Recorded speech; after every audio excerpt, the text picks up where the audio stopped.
Sa atin na pong linya si Secretary Henry Aguda ng Department of Information and Communications Technology. Good morning po, Sec. Good morning, Boss Ted. Sa Opo. mga tagapakinig niyo po at saka kay Mase. Magandang umaga. Go, Mase. Good morning po, Secretary. Secretary, simulan ko na po doon sa update tungkol po dito sa naranasan natin na bagyong Uwan. So far po, gaano po kalaki yung damage na iniwan nito base po sa tala ng DICT pagdating po doon sa ating network connectivity? Alam nyo, maganda yung ginawa ni Presidente last week, yung nag-advance notice. So nakapag-prepare po kami. Ngayon, full restoration na ang mga telco. Siguro na sa mga 70 to 80% na. Ang usual na objective po natin is within 48 hours dapat 100% na yung mga cell services. Kung wala mang cell service doon sa area nila, naka-deploy na po kami ng mga Starlink. So hindi po sila magkakaproblema sa connectivity. Ano po bang area, sir, yung pinakamatinding tinamaan nitong bagyong Uwan? Nagulat nga kami dahil Bicol. From a connectivity standpoint, nagpre-prepare kami sa norte, pero ang medyo matindi ang tinamaan Bicol because of power outages. Ang kagandahan naman, yung mga tao natin na natapos sa Tino, nakapag-redeploy naman kami sa Bicol. So ngayon, nagre-restore na rin po sa Bicol. So ilang porsyento na po yung na-restore natin sa Bicol region, sir? Bicol siguro nasa mga 60 as of kagabi.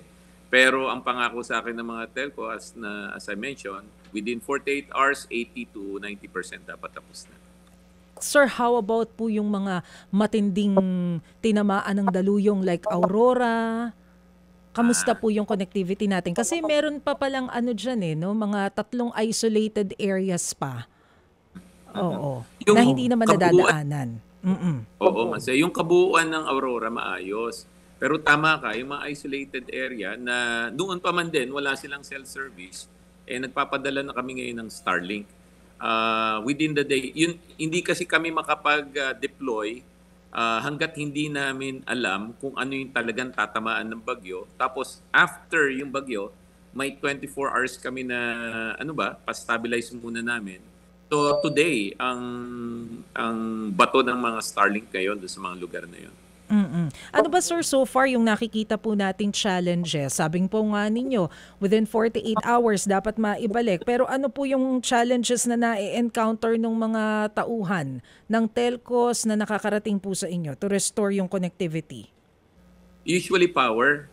Kaya naman sila Secretary Garin, madaling rinirestore ang national grid at saka yung power providers. Pero ito kasi ang ang agreement namin sa mga telco, lalo na yung sa paglabas ng Konektadong Pinoy. Dapat yung cell site, kahit na walang commercial power, meron siyang generator at battery backup na mga aabot sa 24 hours.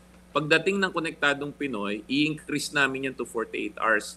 So ang bilin nga namin sa mga mamamayan natin na tatamaan ng mga bagyo, siguraduhin nyo may baterya yung cellphone nyo. At tipirin nyo yung gamit for emergency purposes lang. Kasi kahit na walang commercial power yan, itataas namin sa 24 hours to 48 hours, 2 araw po ang magiging battery backup and genset backup ng mga cell sites. So yung sinasabi po ninyo na maibabalik within 48 hours, kailan po yun? Nakakailang oras na ba tayo? Pangalawang araw na to. So dapat today. Today yung madalian na naming, kasi Tuesday na ngayon. So nag-landfall siya kahapon, yun yung matinding landfall. Tuesday, tuloy-tuloy na. Hindi na natin dapat paabuti ng 48 hours. Yung marirestore ngayon, dapat ma-restore na. So today, inaasahan po natin 80 to 90% na restore na. Yung 100%, kailan po natin mabibigay yung assurance? Usually, yung 100%, ang track record namin sa mga nakaraang mga bagyo at lindol, nakakaya na namin ng 5 days Dati kung maalala niyo yung Yolanda, inabot ng buwan yan, yung restoration. Kamakailan, umabot kami from, panay na nga ang practice namin from 10, naging 5, tapos ngayon, 5 yung ang aming pinagsusumikapan na benchmark. Kasi alam nyo, may study po kaming ginawa. Pag lumagpas ng 7 days, yung wala kang connectivity, tumataas na yung mortality rate ba? Yung mga tao na, let's say, na-isolate, kung 7 araw na siyang na-isolate, hindi na nakakain yon. Kung may signal siya, madali siyang mahanap, madali siyang masasaklolohan. Kaya ang critical sa amin, 7 days. Pero isineset na namin ng 5 days. So 5 days dapat 100% na yung mga lugar na tinamaan po ng uwan. Sir, yung sinabi po ninyo na yung mga areas na hindi pa mabigyan ng maayos na signal, binibigyan po ninyo ng satellite. Gaano kadami po ito at saang mga lugar po ito, sir? Nako, yung specific na lugar, yung pinaka-isolated ang pinadadala namin. Mga isla-isla yan. Siguro na sa mga 250 plus na ang dineploy namin. At karamihan po ng satellite, bibigyan po rin natin ng credit naman ang SpaceX. Ang SpaceX po, yan ang kumpanya na nagbebenta ng Starlink. Sila po yung nagbibigay sa atin ng mga free na dish. Pag dineploy namin yung dish, yung subscription po free din during the time of the disaster. So, ang kaugnayan po namin dyan is yung emergency response team ng SpaceX. So, sila po yung mga nagre-responde sa Gaza, sila rin po yung nagre-responde sa Ukraine. Talagang ano po nila yan, normal nila na international response po. So, malaki po yung tulong na ginagawa nila sa atin. Magdi-deploy na sila ng dish, tapos yung subscription, libre pa during the time of the disaster. Sir, sorry, balikan ko yung sinasabi ninyo na ngayon, ginawa ninyo na from 7 days, 5 days, yung tinuturing natin na critical. Kailan po sinimulan niya ng DICT? Ay, nako, kamakailan po. Bawat bagyo na tinatamaan namin, bumibilis po kami ng bumibilis. So, noong Masbate, kung maalala nyo, inabot kami ng 10 araw. Noong Cebu, inabot kami ng mga 7. Yung Davao, yun ang pinakamabilis namin sa Davao. Umabot lang kami ng mga less than 5 pa nga. So, eto, sineset na namin 5. Sa laki lang kasi po at lawak nitong bagyo na to, hindi ko naman maipangako yung 2 days kahit na gusto ko 2 days. So, ngayon po 5. Sinimulan po namin yan nung 6 months ago, nung na-appoint po ako, sabi namin, improve natin lahat yung protocols natin sa pag-responde ng disaster. So continuous protocol po yan. Yan po ang utos ng Pangulo. Sabi niya, dapat nga, eventually, yung telecom service natin, hindi magda-down yan. So next year po, maghahanda kami for the next onslaught of mga bagyo. Siguro, summer pa lang, naghahanda ng mga telco niyan. Sir, bago ko ipasa kay Manong Ted, makikibalita lang ako doon sa nangyari noong November 5. Kasi di ba yan yung binantayan natin because of the cyber attack? Ano na pong nangyari doon? Although ako parang hindi ko naman masyadong naramdaman. Tama po. Yan na naman po yung pagka laging handa at saka forewarned, maganda po yan. So, noong November 1 po, nag-anunsyo na po ang DICT na maghanda po lahat. Government and private institutions, lalo na po yung mga critical information like bangko, power, hospital. Naghanda naman po lahat. Example po, yung mga iba na magtra-transaction on the 5th, ang ginawa nila, nag-transaction na sila ahead. So kung may pasosweldohan sila o may babayaran, nagbayad sila on the 4th. Kaya pagdating po noong November 5, kaya halos hindi nyo po naramdaman yung mga DDoS attack. Ang DDoS attack po, bubugbugin nila yung service para hindi nyo magamit. Marami po nag-attempt, pero dahil yung mga ibang tao naghanda na ng transaction nila ahead of time, hindi na po masyadong naramdaman. And nung tumawid po ng November 6, awa naman po ng Diyos, back to normal na po tayo. Sino bang grupo yun? Marami yan. Tinatantanan. DDoS. DDoS. Hindi DDoS. Hindi, DDoS. Opo. Secretary, ito pong inyong press release. Ito, babasahin ko yung part nito. Kasi nga po, nabuo na po yung IRR ng Konektadong Pinoy Act. Ito sinasabi, sa ilalim ng bagong IRR, mas pinadali ang pagpasok ng mga bagong internet service provider sa merkado. Binuksan ang kompetisyon sa industriya at pinabilis ang proseso ng pagkuha ng permits at registrations para bumaba ang halaga ng koneksyon. Ito yung ipinapangako po ng naturang batas. Ito ho ba, sir, ay para ho lamang sa data o sa internet? Hindi po kasama dito ang voice calls po? Manong Ted, kung yung voice call po dadaan sa Viber o kaya sa Facebook o kaya sa data, kasama po siya. Ito, yung tulad ng ginagawa natin, video, kasama rin po siya. Ayun. Pero hindi po nangangahulugan na ang pagbubukas po ninyo sa mga new players ay makikipagkompetensya sa Globe Smart or dito po sa isa pa, anong pangalan nun? Dito, doon po sa tawag ng telepono na cellphone. Hindi po ganon. Hindi po. Kapag yung tawag nila sa telepono ay hindi gumagamit ng data, hindi po sila in competition. Pero sa practical na merkado po ngayon, karamihan naman po ng mga services na nila, data na po dumadaan. So, masasabi nyo po na it will be a direct competition po sa kanila on the data service po. Okay, opo. Sige. So, sir, kasi nga po mahaba itong itong provision ng batas pati yung IRR. Paano po natin nasisiguro na gaganda ang serbisyo ng internet at bababa ang presyo ng singilan? Yan. So, ganito po, Manong Ted. Hindi pa fully implement ang Konektadong Pinoy. Bumaba po yung presyo. Alam niyo kung bakit? Kasi yung malalaking telco, in anticipation of competition, ay nag-launch sila ng mga bagong produkto. Yan po hindi pa in full effect yung KP, hindi pa dumarating yung mga bagong provider. In anticipation of competition pa lang po yan. So imagine nyo na lang, pag dumating yung competition, mga first quarter of next year, may mga bagong players na po dyan. Lalong iigting ba yung competition among themselves? So by sheer market forces, talaga pong bababa ang presyo ng internet. About the quality naman, ang gagawin po ng NTC at DICT, ilalagay na namin yung mga specific service level commitment dapat ng mga provider. Luma at bago. Kasama na po dyan, napapanahon po itong disaster. Yung nabanggit ko po kanina kay Mamase. Yung self-service nila during typhoon, earthquake, or volcanic eruption, dapat may available power within 48 hours para tuloy-tuloy ang serbisyo. Isasama po yun. At siguro nabalitaan nyo po, meron na kaming kampanya na yung mga consumers mismo mag-report sa 1326 at dict.gov.ph kung meron kayong dead spot, meron kayong weak signal. Yan po, libre naman yan. I-download nyo lang yung Open Signal, papadala nyo sa amin yung resulta ng test nyo at mga 200,000 na po ng kababayan natin ang nagpadala niyan. So, mamamapa na po namin kung saan kailangan mag-improve ang services ng bago at saka mga lumang telco po. Opo. Yung sinasabi nyo na nagmura na ng singil, saan po yun? At kailan po yun? Ikaw ba, Maricel, yung iyong data dyan sa iyong smart ka, di ba? Yes. Okay. Ako din po, meron akong Globe at meron din po akong smart. Dito sa plan namin, dito po. Maliban doon sa bahay mo, na meron ka din sarili, no? Parang hindi naman nagbago ang singil nila. Ano po sinasabi niyo hong bumaba ang presyo po, Secretary?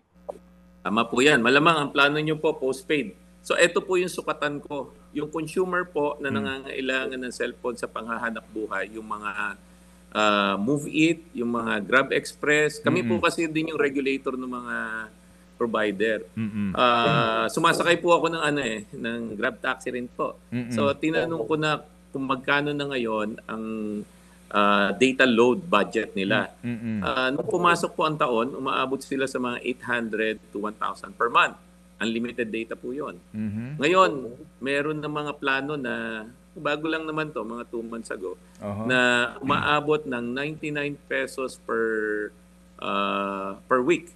So, pag sino matutalo nyo, less than 500 pesos per month yun. Malaking bagay po yun. Isa rin po yan sa rason kung bakit pag napapansin nyo, medyo congested ang service po natin.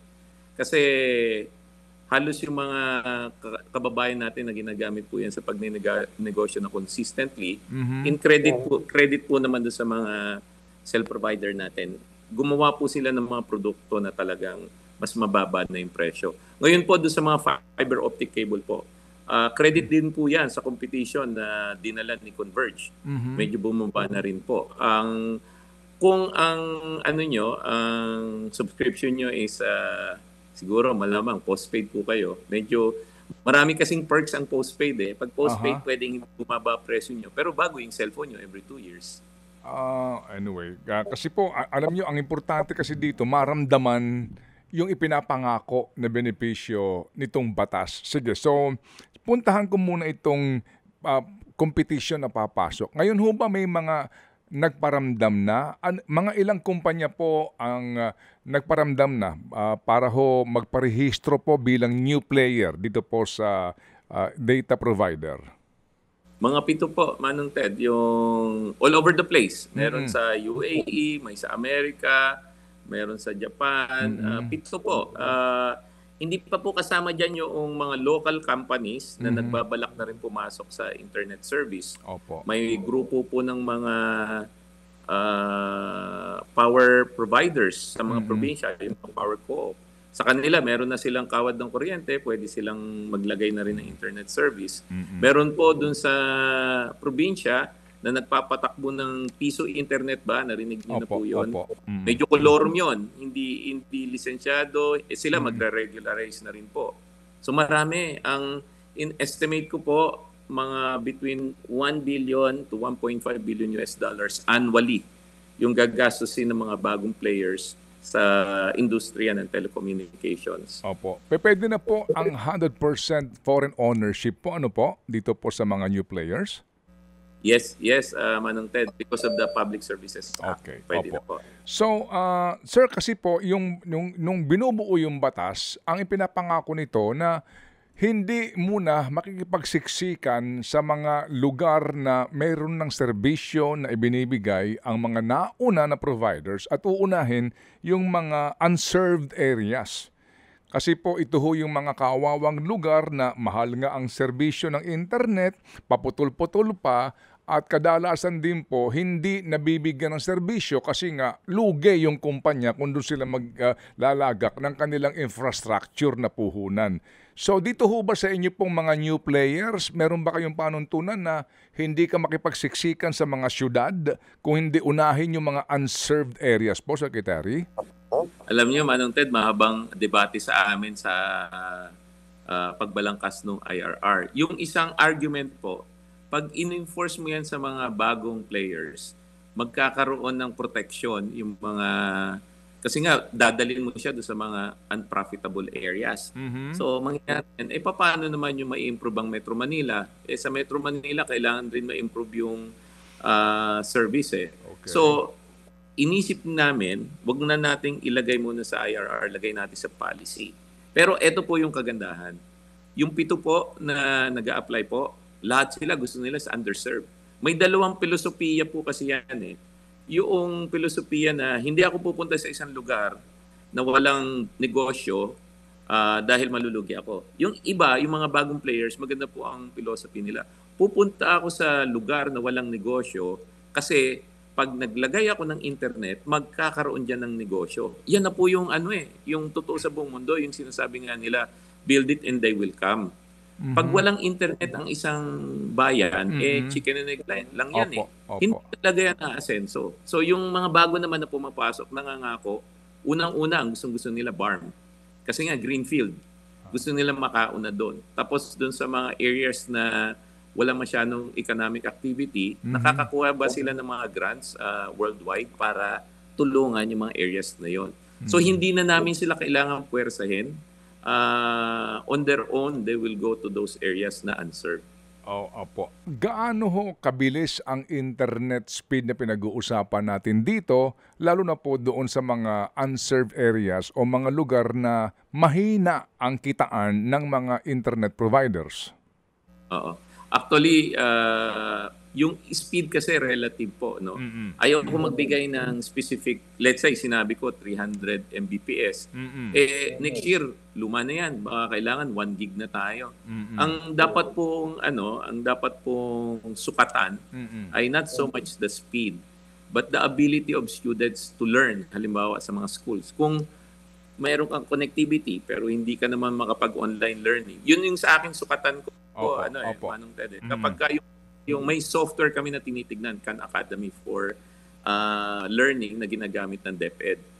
Pag yan hindi gumana sa isang lugar, kahit na ano pang speed yung sinasabi mong meron ka, may problema yung network mo. So sa amin, it's more usability than any hard metrics po. Yun yung mas maganda kasi maniwala po kayo, minsan makikita mo naka 5G ka pero wala ka naman signal sa EDSA. Eh, wala kang magamit na fiber sa EDSA. Ano po use ng speed niya?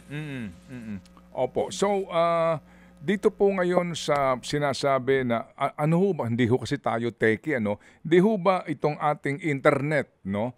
Ay meron siyang parang processing center, di po ba? Oo. Di ba, Sel, ano? Saan ang base nitong mga providers na ito? Pwede bang ang base nila China halimbawa? Doon na po sa usapin ng are we safe? Are we sure na hindi tayo pinakikinggan at hindi nila nakikita ang ating mga mensahe sa pamamagitan ng mga koneksyon na ito? Oo, malaking usapin po yung cybersecurity at cyber defense dun sa KP. So, ang requirement po ng DICT, kung kahit na international ka at may facility ka outside of the Philippines, dapat meron ka ring facility dito sa Pilipinas. Dapat po nare-regulate natin. Nakikita namin yung traffic kung ano yung lumalabas at pumapasok. Pangalawa po, meron ka dapat international accreditation na. Within 2 years, luma at bagong telecoms, hindi lang yung accreditation ng DICT ang magre-rely tayo. Kundi dapat may ISO 2700 ka o kaya NIST. International standard po ang magsasabi na yung ginagamit mong telecoms ay hindi nagagamit for cyber hacking or for cyber compromise po. Yan po yung makakasigurado po sa atin na hindi ma-exploit yung telecoms facility po ng Pilipinas. Opo. Yan po maaari po ninyong kumbaga maisigurado. Kayo po mismo bilang kalihim ng DICT ay nangangako na yung cybersecurity nitong mga providers na ito, magagarantiya po ninyo, Secretary. Yes, Manong Ted. Trabaho ko po yan. At pag hindi po ako nakatupad yan, you should call me out. Kaya matindi po yung Oplan Cyberdome. Yan po yung aming Whole of Nation approach. Hindi lang naman po DICT, kundi buong bayan po. Pero ultimately po, tama po kayo. DICT po at ako po ang may responsibilidad dyan. Opo. So usapin po ng pagiging bukas sa scrutiny ng publiko sa ownership nito pong mga papasok na new players. Halimbawa, ito hindi sa cybersecurity ha. Halimbawa, Sel, no? Ang mga dinastiya sa mga lokalidad. Opo, di po ba? Yon, kasi po ang mga dinastiya, they control everything in their locality. So, yung pong pagiging bukas ng DICT, NTC sa ownership nito, na malaman lang natin na ang totoong may-ari nito, si Pamilya Dinastiya sa lalawigan ng ganito. So they will control there, including the internet service. Pwede ba maging bukas ito sa ownership ninyo sa ganun pong punto? Opo, more than ownership, Manong Ted, ang kailangan dyan is magkakaroon ba na tendency na maging monopoly at saka duopoly yan. Ang istruktura po ng governance ng KP, DICT ang policy body, NTC ang regulator, plus nandyan na po ang Competition Commission. Parang kakaiba po yung KP kasi pasok na pasok doon yung Competition Commission. So si Competition Commission po ang magsasabi kung ang pagmamay-ari ng isang kumpanya na telco ay magdudulot ng tendency na maging monopoly o kaya duopoly po. So nandiyan po yan. 3 po kami nakabantay. Okay, opo. Ang ganda po ng pangako at pagbabantay. Pero dito na lang po sa usapin ng bidding ng DPWH, mukhang hindi yata gumana ang Philippine Competition Commission, ano ha? Yun lang. Opo, di ba? Parang kung hindi pa na buko ang pangyayaring ito, parang wala tayong narinig na PCC. Ngayon lang sila lumantad, no? Kasi nga, na-skandalo na. Pero in this case po, kung nangangako ang PCC, palagay ko po, Secretary, parang siguro may katwiran ng taong bayan na hindi maniwala sa kanila na kaya nila ito. Sa akin naman po, like yung tendency po ng DICT, basta forewarned, we're able to manage. Ngayon po, bagong-bago pa lang po yung KP, Alam po natin yung mga dapat namin gagawin at alam po namin yung dapat areas na improvement po ng gobyerno. Pag hindi pa naman po kami natuto, ewan ko na. Kaya ngayon po, Opo. hard lessons learned po, i-implement po. Kasi nga ang kagandahan po dito, may ipinapangako ito. Opo, ang atin lang po ay umasa na matutupad yung pangako. Di po ba, Secretary? Kasi nga, ang pinapangako nito, number 1, mas magmumura ang singil sa internet service. Pangalawa, mas gaganda ang serbisyo ng internet. Because of these new players. Yan po yung pinapangako nito eh. Kaya nga po kami umaasa nga sa katuparan ng mga pinapangako ng batas na ito. So more or less, Secretary, kailan po natin mararamdaman ito? In Metro Manila, as an example po, ito ho ba lahat ay wireless o meron ng kakompetensya ang Converge ngayon o PLDT o maging Globe o dito po sa kanila pong pagbibigay po ng ang tawag doon, yung may kable ho na internet service? Ay, eto po, pareho, Manong Ted, mobile at saka fiber. Nakipag-ugnayan po kami sa Australian government. Saludo po kami sa kanila. At namapa na po namin, buong Pilipinas yan, Manong Ted. First time po yan. Pagka clinic mo ang isang lugar, alam namin kung nasaan yung fiber mo. Ipapublish po namin yan sa taong bayan. Okay. Makikita po nila kung saan yung fiber optic cable. Pag may nag-down na fiber optic cable, hindi na kayo hihingi ng rebate. Mamomonitor na namin, dapat i-rebate nyo yan.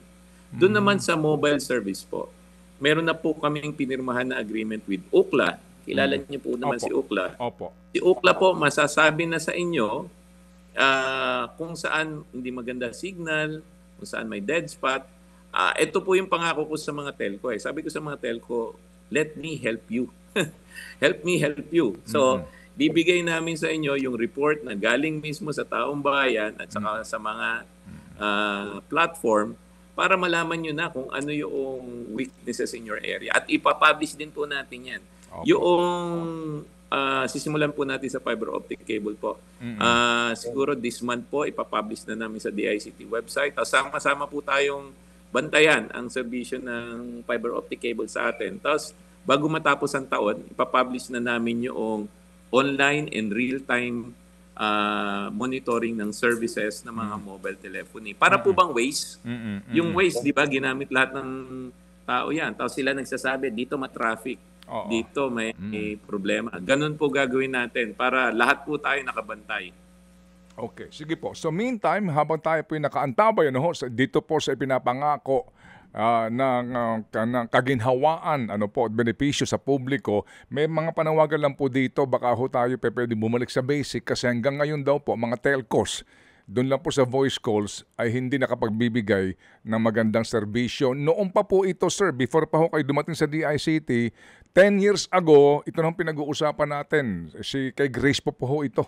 Panahon pa niya, mga kapatid, na yung mga providers natin, magawi ka lang sa EDSA, putol-putol na. At ang katwiran lagi ng NTC, dapat munang umabot sa 100 drop calls bago ka makapagreklamo.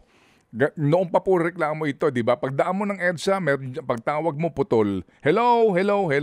Di po ba kahit sa bahay mo ang cellphone, palyado ang serbisyo. Baka daw pwedeng go back to basic tayo din dito po sa usapin po ng serbisyo ng mga telcos. Sa usapin po ng cellphone service po, Secretary, please.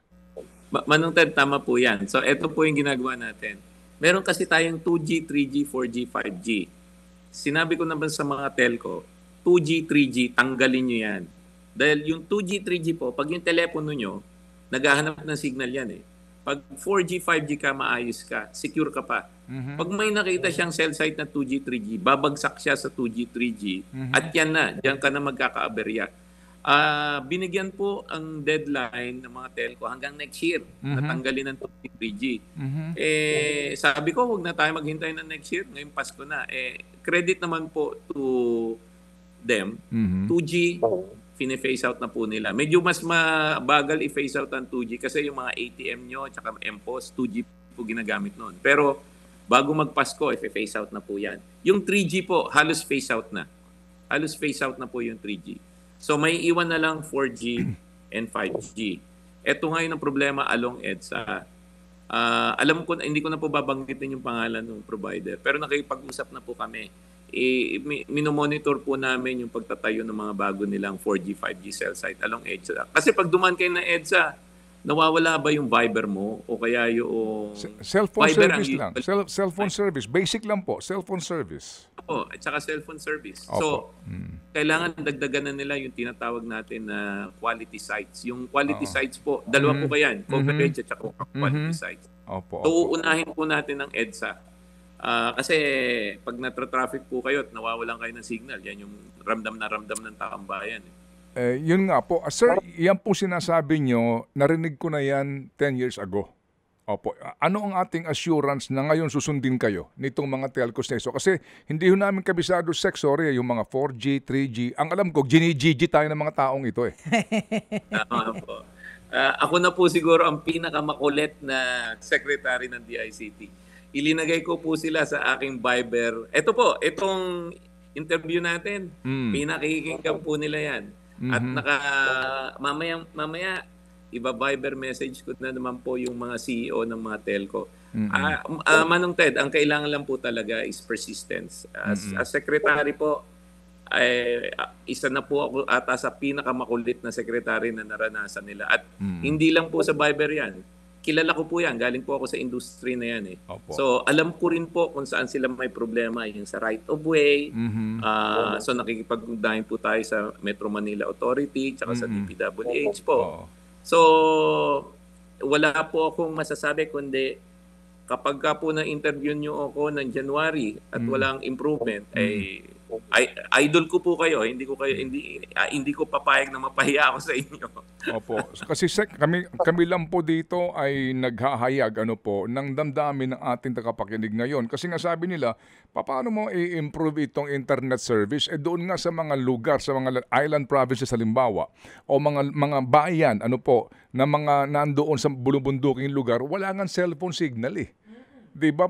Paano pa mabibigyan ng internet yan? Hindi nga makapagbigay ng cellphone signal. Opo, dadaan ka lang, babiyahe ka papunta ka ng Leyte o Samar. Ganun na sinasabi. Baka wala akong contact mamaya kasi walang cell site. Di ba yan ang prinsipyo niya nung una? Doon sa mga missionary na mga lugar, nga po, they will invest ng cell site kahit na wala kang subscribers doon. Bahagi ng kanilang prangkisa yan eh. Pero magmula, sir, again, it's 20 years ago. Ito nang pinag-uusapan natin eh. Kawalan ng cell site. Kung sa Metro Manila, problema ang cell site dahil kulang sila. Much more sa mga probinsya, Secretary, di po ba? Manong Ted, tama po kayo. So, ito yung ginawa natin, no? Tinignan natin, ilan ba yung kailangan nating additional cell site para ma-cover buong Pilipinas? Kailangan po natin ng additional 60,000. Ngayon po, may 30,000 lang tayo. May mga reason kung bakit ganyan yan. Una, yung binabayad po ng mga telco na spectrum fee, abay, nalaman ko lang 2 months ago. Mali. May disincentive para mag-build ka ng cell site. Kasi mas dumadami yung cell site mo, mas tumataas yung spectrum fee mo. Kakaiba po tayo. Sa ibang bansa, hindi po ganyan. Sa ibang bansa, pag nagbayad ka ng spectrum, may incentive to build more cell site. So, inaaral na po ni NTC yan. Pangalawa po, yung mga tower companies. Nakausap ko po sila. Ito naman, mga dong tignan mo. Gagawa ka ng cell site. Yung asset ng cell site mo, pang 25 years yan. Tapos ang right to operate mo ng common tower is 5 years lang.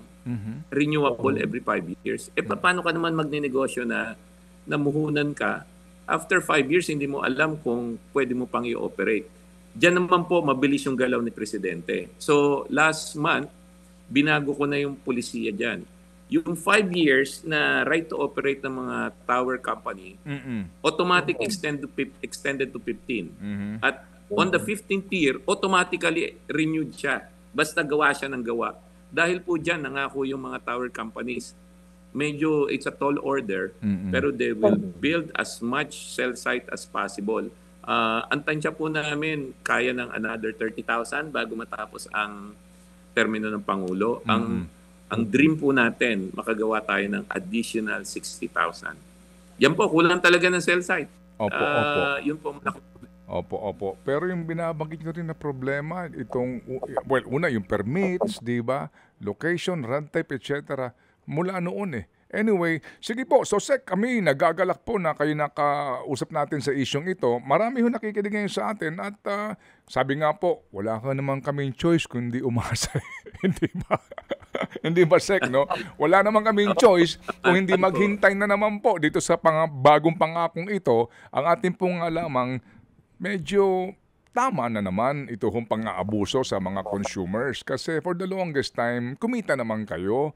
Hindi ba? At nangako naman kayo ng katakot-takot. Ilan ng Senate hearing ang nangyari dyan sa usapin po ng cellphone signal. Pero hanggang ngayon, ito pa rin po ang issue natin. Kaya muli, Secretary, kami na natutuwa po na kayo nandun nakaupo ngayon sa DICT at kayo po nabibigay sa amin ng bagong pag-asa. Salamat po, Manong Ted. At alam nyo po, kapag medyo nainip kayo at nakita nyo na hindi ako tumutupad dito sa pinapangako ko sa inyo, i-call out nyo lang po ako. Ako po ay at your service, and pag nangailangan po magpaliwanag, magpapaliwanag po tayo. Kailangan na pong ayusin yan. Kahit na ako as a consumer po, hindi ako happy sa